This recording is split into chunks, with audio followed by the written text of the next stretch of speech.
تباہ شوه د دویم نه ده شوې په یو صف کې چې پاخه ظالم سره ولاړې واه چې پرانا ورځې ښځې او لوڼه پردو دکاندارانو سره انګتې چې هم در سره په مانځه ولاړي که نی ولاړ نا خو پوخ دلۍ که نی چېرې دې ټېله ورکړه چې ماما لرې شه زما مونځ به خراب شي ځکه معتبري د چا غریب ښځې خو بار نه ګرځي چې ګرځي د دې داړه تاورې ګرځي مونږ ښځې څه کوي چې بار ګرځي ته پوه شې په چا وویلې نو عرض مې دا چې صحابه ورته غوسه شو چې جومات کې پیغمبر ویل ما پرېږدئ چې متیازې وکړي نیمه کې مه بندوئ بیمار بشي حکیمانه طبیعت ته ګوره کریمانه او مشفقانه طبیعت ته ګوره دا خصلت ځان کې پیدا متیازې وکړې اوزګار شو علماء محدثین وایي چې دې سړي ته د جومات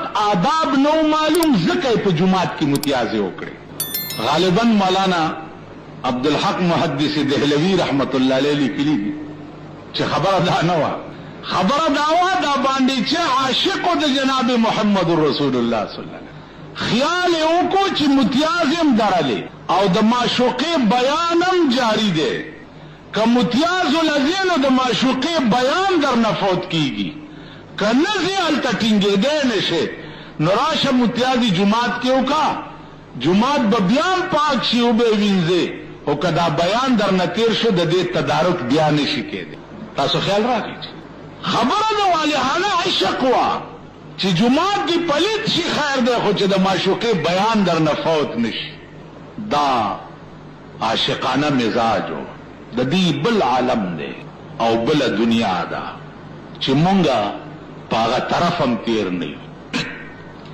دا نن چې مونږه تنګېږو بیان اوږد شو حدیث قرآن او مونږ تنګ شو خو چې تنګ شوې نو ستا نوم د عشق په رجسټر کې نشته تغر کې ځکه چې د معشوقې بیان ته تنګ شوې نو تا عاشق څنګه شو عاشق خو دې ته وایي مولانا روم لیکلي دي چې لیلا مجنون کینولو چې دلته کېنه زه راځمه هغه هلته کېناستو لیلا نهیر شو 12 ورځې په هغه ځای ناستو 12 ورځې چې هغې ته یاد شو نوکره یې ورولېږله چې دا لږه روټۍ وخوره خو ستا وینه مې په کار ده نو چاړه یې واغسته او دا خپل کبوړي ټول غوس کړه ویل لیلا ته وایه چې ستا په فراق کې پکې وینه ټوله وچه شوې وه دغه وه چې تاله یې درک او چې تا څنګه کېنولی نو هغسې ناست دی کېنه نو ناست دی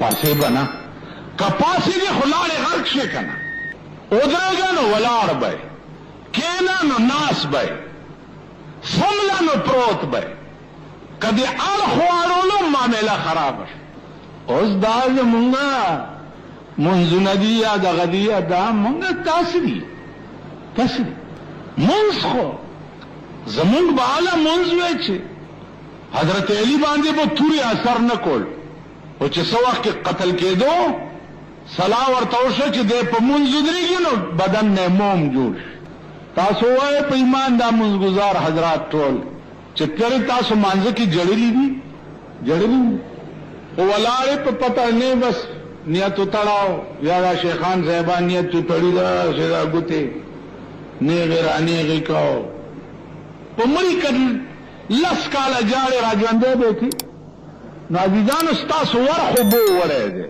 ورخ نو د کوم قوم ورخ چې اوبه یوسي هغه ورخ بیا نه را واپس کی د پاکستان ورخ اوبه وړی په 40 کاله کې د سړي د زوی حکومت خو پیاډو راغلی نه دی چې چېرته یې سم کړي هر یو چې راشي ویله زما د دونی شملې خود اوس مسلم لیگ لګیا دي صاحب اعلی دې چاټای کې مونږ چینی اچولې مسلم لیگ دی او چې پیدا نور دی او پیدا نور دی خدای ته رجوع شي خدای ته دعا وکړئ چې یا الله دې ملک ته صحیح نظام ورکا خدای دې ملک له صحیح بادشاہ ورکا اے الله په دې ملک عمر ابن عبدالعزیز غوندې سړی راولا خدای په دې ملک دردمن د محمود غزنوي غوندې سړی راولا خدای ته رجوع شي کینی نور بغیر کېږئ نور به رسوا کېږئ نور به تباه کېږئ نو عزیزانو عرض داو چې خدای ته رجوع د خدای دین ته رجوع ده، قرآن ته رجوع شي، حدیث د جناب محمد رسول الله صلی الله علیه وسلم ته رجوع، د خدای کلام ته سرنگون شي. تاسو وګورئ چې الله تاسو ته کوم قسم عمر او سکون نصیب. دا تبلیغی جماعت والا دي، تاسو دي ته وګورئ څومره سکون چې د دوی په ژوند کې دی، داسې سکون قسم په خدای دی که د بادشاه په بادشاهي. کم جماعت ته چې ورشي تاسو د دوی دا سکون خو لږ وګورئ. څوک به لګیایي بیان به کوي، څوک به لګیایي چای به پخوي، څوک به لګیایي کټوی به پخوي، 3 ورځې دي او 40 پر یو خاص سکون دی د دې خلقو په طبیعت. لغون دی خدای ته ځان نږدې کړی دی، نو الله د ټولو غمونو نه بې غمه کړي. د ښځې غم ورسره نی، د لور غم ورسره نی، د زوی غم ورسره نی. خو چې خدای ته ځان رجوع کو د ټولو غمونو نه بې غمه کو. مونږ چې خدای ته نه یو رجوع شوي چې سهار شي ښځې راپسې بیل کوتک راغستی، زوی راپسې بیل راغستی، لور راپسې بیل راغستی. د ښځې کوتک چې ته به دروازې ته راشي اواز به وکړي چې لاړې بیګا مې درته څه ویلي، نو بیا به د یرې ور واپس شي چې دغه زړې پودړی ته اوس خدای دې مرداره کا سم پړو لګېده چې دا ته په اور کې پراته یې د دې ښځو نه په اور کې ته پراته لاړې داسې اواز به درپسې وکړي ته به وایې چې داسې زه د دې د پلار په ډولۍ کې راغلی یم، پلانې شی کم دی، پلانې شی کم. او چې خدای ته رجوع نه نو د ښځې د جواب نه، او چې خدای ته رجوع شي دنیا به بیا ستا د جواب نه. د بزرگانو کلام چې دی هغه ډمانو ته په میراث کې ملو شوی. اوس خو خیر د ډم او د سم ساز اړو تمیز پاتې نه شو. اوس خو یا ډم او یا ډم ته کېناستل دا یو برابر دي.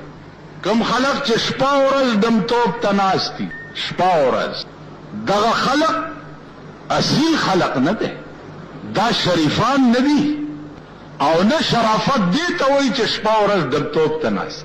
لیکن مونږ ډېر بدقسمته قوم یو. زمونږ په ملک کې هغه خلق چې کوم د ډمتوب نه لري، هغه خلقو ته څوک د سړي په نظر نه ګوري، او چې کوم شپه ورځ په ډمتوب او ډمتوب کې اخته وي هغه خلق معززین او شریفان د زمانې ګڼلی شي. زه خو چې ورځ تېرېږي دا شعر را یادېږي چې زاغان کې ناسته په سر د سر وی، توتیان ته لاندې د ځان ویرونه کوي. زاغان کې ناسته په سر د سر وی، توتیان ته لاندې د ځان ویرونه کوي. رزیلان پاسی عبدالعظیم پا شریفانو اعتراض نہ کوي. رزیلان دا زمانے اگر شریفانو تا رزیلان ہوئی. من دا سی بدقسمت عمل کیوسی لاڑا صاحب آیا ہندوستانی بزرگ ہوئی چی وہ دل ہوا ہوئے کہ پسینہ گلاب تھا، وہ دل ہوا ہوئے کہ پسینہ گلاب تھا، اب عطر بھی ملو تو محبت کی بو نہیں. لاړې هغه ورځې هوا شوې چې خولې به د ګلابو غوندې بوی کولو. اوس که عطر ومږیم د مینې بوی ته نه راځي. زمونږ وخت داسې شو. یو ورځې یو جرنیل و د هغه رور ما پسې راغی څه تقریر دپاره، نو هغه سره یو ملا راغلی و. نو ملا د هغه نه مخکې راټوپ کو، ما ته وی چې دا د جرنیل صاحب رور دی چې انکار ورته ونه کړي چرته. مالې ښه ده چې راغی کېناستو، ما ته وی داسې چل دی داسې چل دی. جرنیل صاحب رور هم جرنیل و، جی تاسو به راشئ او داسې. ما زه نشم راتلی. ویل ولې مالوزګار نه یم. امغه کلی کې یو ملا و هغه سره نه وم تلی. نو ماړه کې خیال وکړو چې د جرنیل رور سره لاړ شو، نو ملا ته به زه سپی ښکارم چې د جرنیل رور ورغی ورسره رالی او زه غریب ورسره درغلی وم، نور ما سره رانه دی. نو ملا ما ته وایي چې د جرنیل صاحب رور دی. ما ورته وایي چې د جرنیل نه چې د صدر ریګن روري که نه، او ورسره لاړم نو د سړي زوی بنې پاکستان به څه جرنیلانی. نو عرض مې دا و چې افسوس پاغه مولا راتلو چې تا ته مخکې لکه د پیشوګي را ټوپ کړو او زه دې یرولم چې د جرنیل صاحب ورور دی چې انکار ورته ونه کړي. زمونږ دا ملک شو د تملق او د چاپلوسیګیرۍ ماده چې دا مونږ نوځي نه.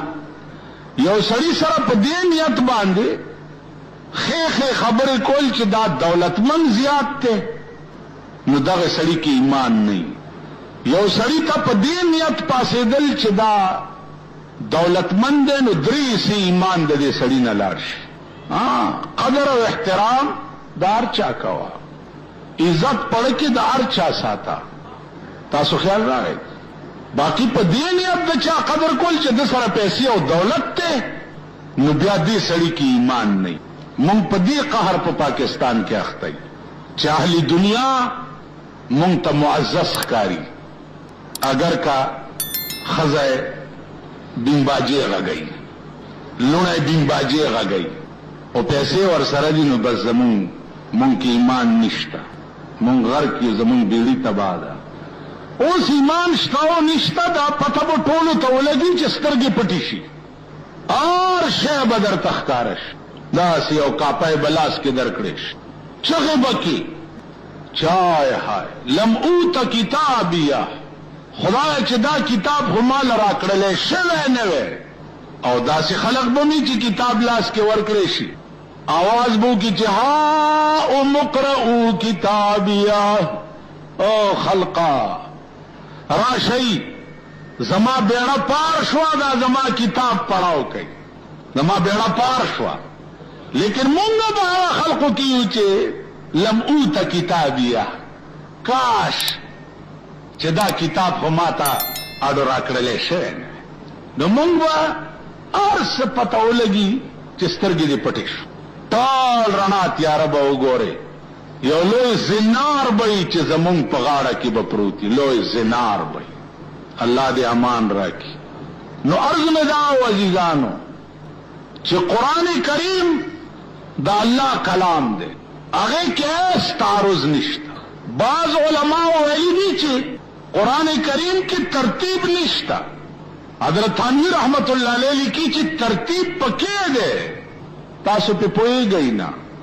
د قرآن ترتیب داسې مثال ده لکه سړی زوی ته نصیحت کوي بچیا زنا مکوا شراب مسکا غلا مکوا جواری مکوا دا مکوا دا مکوا دا مکوا او پدې کې ناګانه د زوی پوزه راوبېږي او پلار ورته وایي چې بچیا پوزه پاکه کا. نو اوس زنا مکوا شراب مسکا دا مکوا دا مکوا د دې سره د پوزې پاکولو ربط نشته. لیکن دې وخت کې ضرورت پیدا شو چې پوزه پاکه کا.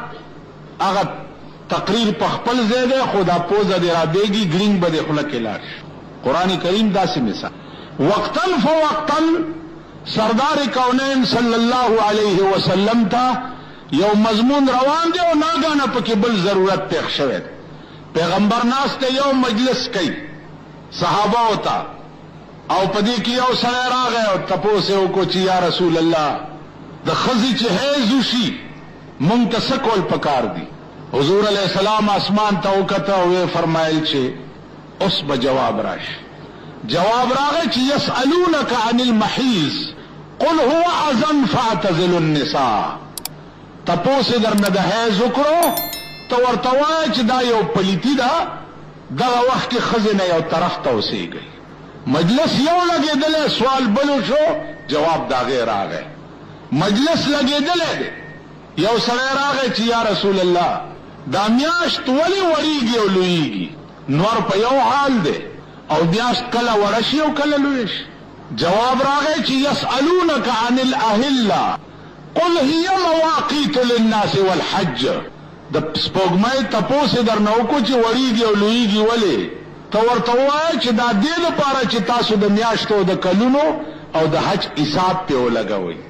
تاسو خیال را بله یو نکته پکې عشاقو لیکلې ده. د عشاقو یو بل عالمي عزیزان هغه د هر څه نه بالاتر وي عشق. مونږه قسم په خدای دې که په دې طرف تیر یو خپه نشئ تاسو ټول